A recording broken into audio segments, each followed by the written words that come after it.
Wagize neza gukurikira Day to Day TV. Uyu ni umwanya w'ibyiriwe bivugwa mu itangazamakuru. Ngende Marie Josine Nyituriki. Dore ingingo z'ingenzi aya makuru agiye kwibandaho. Nitutaba amaso, M23 iradufatana umujyi wa Goma. Ibi byavuzwe na General Sylvain Ekenge. U Rwanda rwasubije Samantha Power urushinja kuba nyirabayazana w'umutekano muke muri Repubulika ya Demokarasi ya Kongo. Intambara y'amagambo ya Kongo ku Rwanda yaba yimukiye muri ambasade. Naho Uganda yasabwe guhagarika byihuse itegeko rihana abatinganyi. Aya makuru n'andi yose reka tuze tuyarambura. Mbahaye ikaze muri aya makuru. Reka tuyahere kuri iyi ngiyi ivugwa ku Rwanda. U Rwanda rwasubije Samantha Power urushinja kuba nyirabayazana w'umutekano muke muri Repubulika ya Demokarasi ya Kongo. Umuvugizi wa guverinoma y'u Rwanda Yolande Makoro yasubije umuyobozi w'umuryango nterankunga w'Abanyamerika USAID Samantha Power yavuze ko u Rwanda ari rwo nyirabayazana w'umutekano muke mu burasirazuba bwa Repubulika ya Demokarasi ya Kongo. Abinyujije ku rukuta rwe rwa Twitter ku 29 Gicurasi, Yolande Makoro yatangaje ko Samantha Power ari kwirengagiza impamvu nyamukuru yateye ibibazo by'umutekano muke mu burasirazuba bw'iki gihugu. Ati, iri tangazo ryasimbutse impamvu nyazo z'iki kibazo cy'umutekano muke n'ingamba zacyo zirimo ihohoterwa rishingiye ku gitsina. Samantha Power yahisemo kubigereka ku bandi. Hanyuma se iby'ubugizi bwa nabi bukorwa n'umutwe ushingiye ku ngengabitekerezo ya jenoside ari wo FDLR ufashwa n'igisirikare cya Kongo? Yolande kandi yakomeje agira ati, bite by'imvugo z'urwango zihemberwa n'abayobozi ba Repubulika ya Demokarasi ya Kongo ndetse n'imiryango itegamiye kuri leta, bite by'ubwicanyi buteye ubwoba bw'inka z'abatutsi b'abanyekongo, bite by'impunzi z'abanyekongo zambuka umupaka ku munsi zishaka ubuhungiro mu Rwanda kuko iwabo badatekanye kuko guverinoma yabo itabitayeho. USAID ifite abakozi mu Rwanda, baba barigeze bajya kuvugisha izi mpunzi ngo bumve akababaro kazo? Kuwa gatanu tariki 27 Gicurasi nibwo Samantha Power umuyobozi wa USAID yatangaje ko imvururu zituruka ku mutekano muke mu burasirazuba bwa Repubulika ya Demokarasi ya Kongo zizahagarara ari uko u Rwanda ruhagaritse inkunga rutera M23. Intambara y'amagambo ya Kongo ku Rwanda yaba yimukiye muri ambasade. Abanyekongo batangaje ko batishimiye kuba u Rwanda rwohereje ambasade mu gihugu cya Angola kuko basanga bishobora kwangiza inshingano z'ubuhuza hagati y'igihugu cyabo n'umutwe wa M23 iki gihugu cya Angola cyahawe n'umuryango wa Afurika wunze ubumwe. Ibitangazamakuru binyuranye cyane cyane ibyo mu gihugu cya Repubulika ya Demokarasi ya Kongo byakunze kwandika ko umubano w'u Rwanda na Angola kuba waba mwiza cyane byakwangiza inshingano iki gihugu cyari gifite muri gahunda yo kugarura amahoro mu burasirazuba bwa Kongo. Ikinyamakuru Maxote.com cyanditse ko umubano udasanzwe ushobora gutuma Angola nayo ishobora kubogamira ku ruhande rw'u Rwanda. Ibibazo biri hagati ya Repubulika ya Demokarasi ya Kongo n'u Rwanda hamwe n'umutwe w'inyeshyamba wa M23 byakomeje gufata intera ikomeye nubwo ibibazo byari byashakiwe umuti ubwo abakuru b'ibihugu byombi bari kumwe n'umuhuza muri ibi bibazo ariwe perezida wa Angola Lourenço. Nyuma y'ibibazo byose byabaye hagati ya Repubulika ya Demokarasi ya Kongo n'u Rwanda ubwo igihugu kimwe cyashinjaga ikindi gushyigikira umutwe w'inyeshyamba urwanya ikindi, abakuru b'ibihugu byombi bahuye n'umuhuza baganira kuri iki kibazo ndetse banafata imyanzuro ishobora gutuma amahoro yongera gusakara mu karere. Iyi myanzuro kandi ntiyarebaga abakuru b'ibihugu byombi gusa kuko yanarebaga kuri iyi mitwe yitwaje intwaro ibarizwa mu burasirazuba bwa Kongo, yaba irwanya leta y'u Rwanda cyangwa se irwanya leta ya Kongo. Umutwe w'inyeshyamba wa M23 wasabwe gusubira inyuma ukarekura ibice wari warafashe, birakorwa ariko ushinja leta kutagira na kimwe mu byo bemeye ishyira mu bikorwa mu gihe ari bo babishyizeho umukono. Leta y'u Rwanda kandi yashinje Kongo gufatanya n'imitwe irwanya leta y'u Rwanda irimo FDLR ndetse binashimangirwa n'ingabo za Kongo ubwo zemezaga ko FDLR yaba yararangiye yahasigaye ikaba idashobora kugira icyo itwara u Rwanda. Usibye ibibazo byakunze guteza intambara y'amagambo muri Repubulika ya Demokarasi ya Kongo, hanabaye imyigaragambyo ikomeye muri iki gihugu bavuga ko bamagana u Rwanda n'abarufitemo isano bose. Igihugu cya Angola nicyo muhuza w'u Rwanda na Repubulika ya Demokarasi ya Kongo. Ibibazo by'ibihugu byombi iki gihugu kirabizi byose. Ambasaderi Charles Karamba ubundi ni General Major Charles Karamba. Charles Karamba yahoze ari intumwa y'ubuyobozi bushinzwe iperereza rya gisirikare. Mu mwaka wa 2015 yahawe inshingano zo kuyobora ingabo zo mu kirere RAF Mu mwaka wa 2019 nibwo Major General Charles Karamba wari umugaba w'ingabo zirwanira mu kirere yagizwe ambasaderi muri Tanzania asimbuye Eugene Stegore Kayihura wari wimuriwe muri Afurika y'Epfo. Major General Charles Karamba yasoje imirimo ye muri Tanzania muri Mata 2023, ubu akaba ari we uhagarariye u Rwanda muri Angola. FARDC yongeye kwikoma ingabo za EAC ku kibazo cya M23. Igisirikare cya Repubulika ya Demokarasi ya Kongo FARDC cyongeye gushyira mu majwi ingabo z'umuryango wa EAC ngo kuko ziri kurushaho gukorana n'umutwe wa M23 hagamijwe kongera kubura imirwano. Mu kiganiro n'itangazamakuru ku wa 29 Gicurasi i Kinshasa, General Sylvain Ekenge, umuvugizi w'igisirikare cya Kongo, yatangaje ko abarwanyi ba M23 bamaze gusubira mu bice byose bari bararekuye muri teritwari ya Rucuru na Masisi. General Sylvain Ekenge yatunze urutoki ingabo z'umuryango wa EAC azishinja kuba arizo ziri gufasha M23 muri ibi bikorwa ndetse ko izi ngabo ziri gufasha uyu mutwe imyiteguro yo kongera kubura imirwano. Yagize ati ingabo z'umuryango wa EAC ziri gufasha abarwanyi ba M23 gusubira mu bice byose zigaruriye muri Rucuru, Masisi na Nyiragongo no kuzifasha mu myiteguro uyu mutwe uhugiyemo igamije kongera kubura imirwano. General Sylvain Ekenge yongeye ko biteye impungenge kuba ingabo z'umuryango wa EAC ziri kwemerera no gufasha abarwanyi ba M23 gusubira muri ibyo bice ariko zikabuza ingabo za leta FARDC kuhakandagiza ikirenge. Mwangashucu washinjwaga gukorana na M23 ndetse no gusa n'abanyarwanda yageretsweho kwinjiza abacanshuro mu gihugu cye. Edouard Mwangashucu, umudepite mu nteko ishinga amategeko ya Repubulika ya Demokarasi ya Kongo, usanzwe ashinjwa gukorana n'umutwe w'inyeshyamba wa M23, yageretsweho kwinjiza abacanshuro b'abapolisi 80 mu gihugu cye. Aya makuru yatangajwe na komiseri ushinzwe umutekano w'ikirombe cy'amabuye y'agaciro cya Bisunzu muri teritwari ya Masisi, Robert Mushamarirwa Barike, ubwo yagizwaga mu rukiko rukuru rwa gisirikare nk'umutangabuhamya ushinja Depite Mwangashucu. Yanasobanuye ko gisanzwe kirindwa n'abapolisi 82. Ubushinjacyaha bwa gisirikare bushingiye ku rutonde Mushamarirwa yabuhaye bwavuze ko keretse we n'umwungirije bujuje ibyangombwa, abandi bapolisi bose barinda iki kirombe cya Mwangashucu uko ari 80 badafite inite baturukamo kandi ko nta nimero zibaranga bagira. Urukiko narwo rwabibonye kimwe n'ubushinjacyaha maze rubwira Mushamarirwa ushinjura Mwangashucu ruti ni wowe n'ukungirije mufite inite mwaturutsemo. Abapolisi bose 80 nta nimero ya serivisi bagira, ntihagaragara inite baturutsemo. Aba bapolisi bose 80 baturutse hehe? Muri uru rubanza ubushinjacyaha bukomeje gushimangira ko Mwangashucu akorana n'umutwe w'inyeshyamba wa M23 kandi ko afitanye isano ya hafi n'igihugu cy'u Rwanda.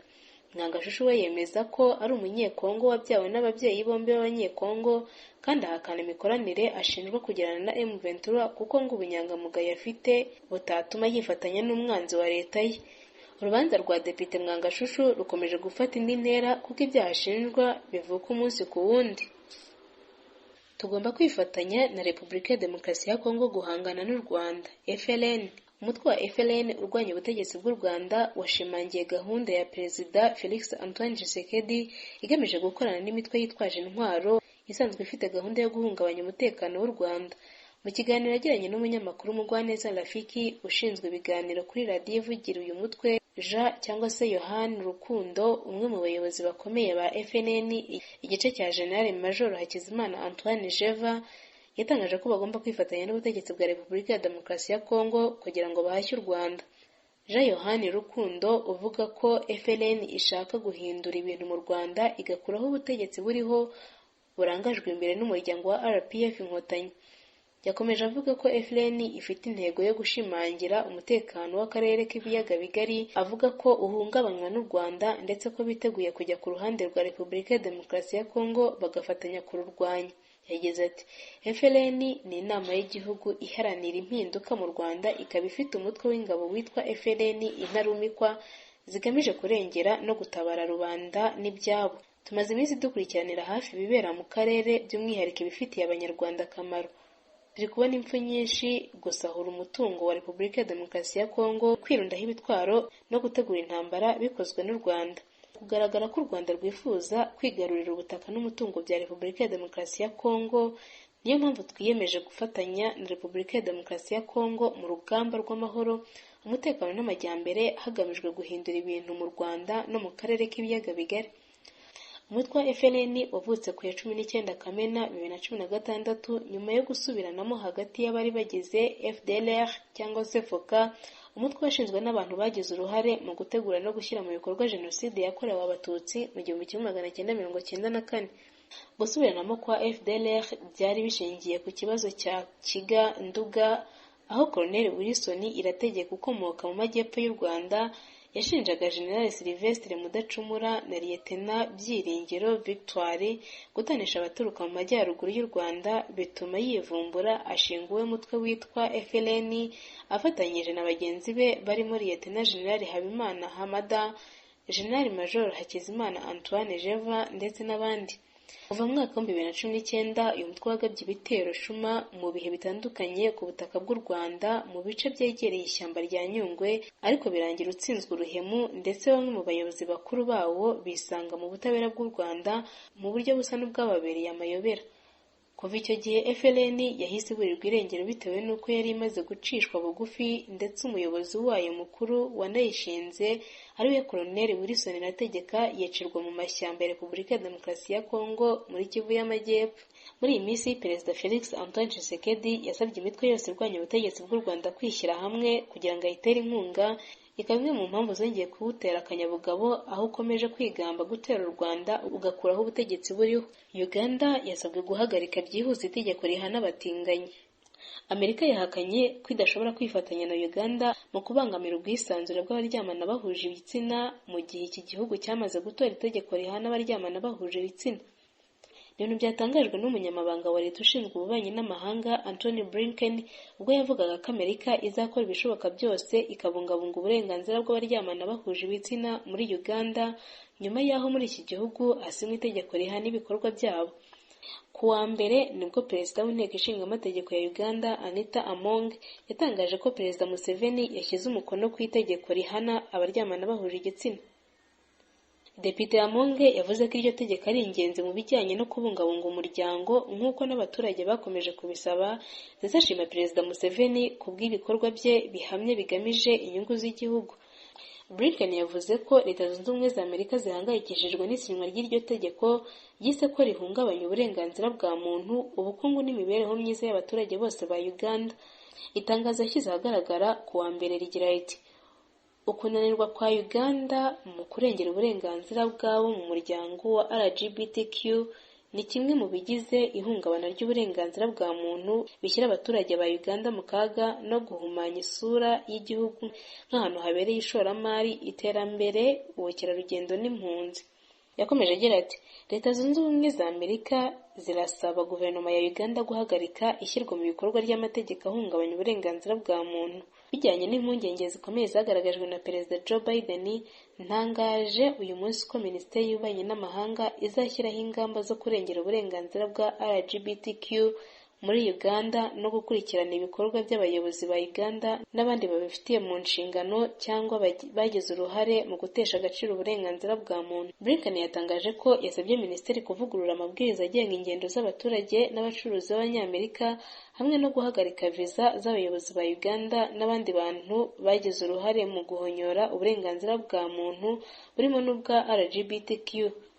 Perezida w'Inteko Ishinga Amategeko ya Uganda Anita Amonge niwe wa mbere wahagarikiwe viza na Leta Zunze Ubumwe za Amerika ku wa mbere. Nubwo bimeze gutya ariko muri Uganda ntibavuga rumwe n'abatinganyi. Nitutaba amaso M23 iradufatana umujyi wa Goma. Ibi ni ibyatangajwe na General Sylvain Ekenge. Umuvugizi w'ingabo za Repubulika ya Demokarasi ya Kongo, General Sylvain Ekenge, yatangaje ko umutwe w'inyeshyamba wa M23 umaze iminsi uri gukorera imyitozo idasanzwe muri Canzu, Kibumba na Rugari ngo kuko bafite gahunda yo gutera umujyi wa Goma. Yasabye inzego zose zishinzwe umutekano kumuba hafi kugira ngo umujyi batawufata. General Sylvain Ekenge yakomeje avuga ko ingabo za Kongo zigomba kuba maso kuko inyeshyamba za M23 zifite umugambi wo kubaca muri humye zigafata umujyi wa Goma. Uyu mujenerali yemeje ko izo nyeshyamba za M23 zimaze iminsi ziri gukorera imyitozo muri Kivu y'Amajyaruguru mu gace ka Kibumba, Canzu ndetse na Rugari. Avuga ko kandi uduce M23 iri gukoreramo imyitozo hari kugenzurwa n'ingabo za EAC. Ibi bikaba biri gukorwa mu gihe hari hitezwe kubahirizwa amasezerano ya Nairobi na Rwanda hagati ya leta ya Kongo na M23. Ku wa mbere ingabo za Repubulika ya Demokarasi ya Kongo zatangaje ko ziteguye kurwana icyo gitero gishaka kubambura umujyi wa Goma. Bakomeje bavuga ko kugira ngo ibyo bishoboke, ingabo za Repubulika ya Demokarasi ya Kongo zivuga ko zafashe umuryango mpuzamahanga MONUSCO uburyo butandukanye bwo kugenzura n'ingabo z'akarere ka EAC kugira ngo zibone ubuhamya. Ibi byo kubungabunga umutekano mu mujyi wa Goma kandi byaje kugarukwaho ku munsi w'ejo mpuzamahanga w'ingabo za MONUSCO wizihijwe ku 29 Gicurasi, ubwo komanda wa MONUSCO Mirabda Firho yavuze ko biteguye kubungabunga umutekano wa Goma mu gihe M23 iwugabyeho igitero. Yavuze ko kandi biteguye no kubungabunga umutekano w'abaturage muri rusange nk'uko biri mu nshingano zabo. Izi ngabo z'amahanga zimaze kugira komanda mushya uherutse kumva ko aircraft imaze kugera ku ntambwe zikomeye kuva yoherejwe mu Gushyingo k'umwaka ushize wa 2022, harimo no kuvana M23 mu bibanza yahoze ikoreramo ndetse n'indi mirimo nko kurengera abasivile n'ubufasha bw'ubutabazi muri utwo turere. Akimara gutangira ubutegetsi, General Major Afaxadi Muturi Kiyugu yashishikarije kandi abayobozi b'ingabo gusangira ubunararibonye bwabo ku nyungu n'intsinzi by'ingabo z'akarere zimaze kwigarurira uturere twahoze tugenzurwa n'inyeshyamba. Aya makuru avugwa mu karere reka tuyasoreze kuri iyi ivugwa mu gihugu cya Kenya. William Ruto arashishikariza abayobozi ba Afurika kugabanya gukoresha amadolari muri Afurika. Perezida wa Kenya William Ruto yasabye abayobozi ba Afurika gufata iya mbere kugabanya gukoresha amadolari ya Amerika kuko bituma amafaranga ya Afurika atakaza agaciro bigatuma ubukene bwiyongera ku mugabane wa Afurika. Perezida Ruto yasabye bagenzi be bo muri Afurika gukangurira banki nkuru z'ubucuruzi muri Pan Africa and Settlement System yatangijwe muri Mutarama 2022.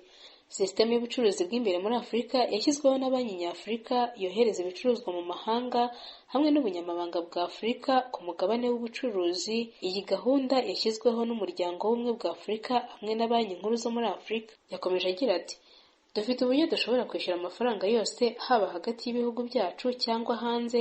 Dufite uburyo nk'ubwo bwashyizweho na Afreximbank kuko tutagomba kuba ingwate ku ifaranga rimwe. Reka ngushimire kuba wari udukurikiye. Amakuru yacu nakagaruka, mukomeze mugire ibihe byiza.